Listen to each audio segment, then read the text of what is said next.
Ini sonye yo bati. Iri kudini ngoba inini? Iri kurambe kuite. Ise gumba apa tsiki apa. Soro ebo. Sorry. Tokuke musikumbo wacho. Kirapi. Kinoke.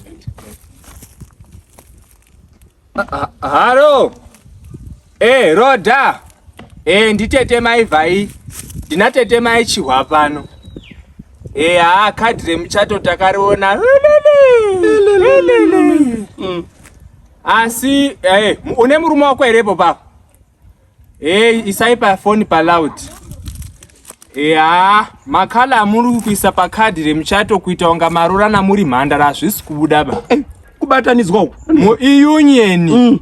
Mubatanidzwa. Handi idzvaba.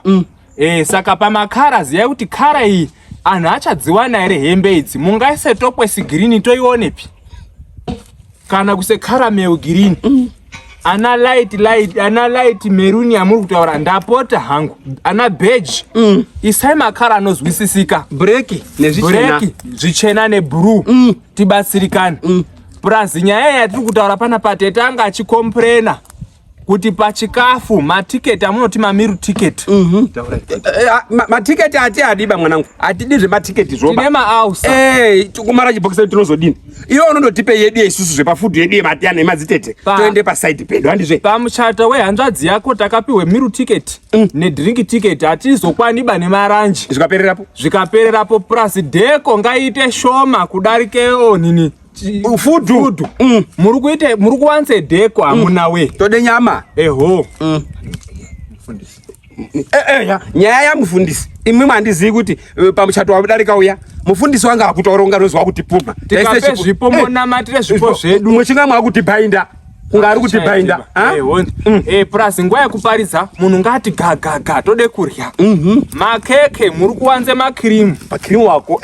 Makirimu ndapota hangu. Kupushike makirimu atisana doko ba. Todowa munyepfu wacho wekeke. Ndodarike keke. Handizve. Inokati pushika makukirimu zvinobuda here zvitakazita zviye. Kosvike kumba kwakati kusvike ino makirimu.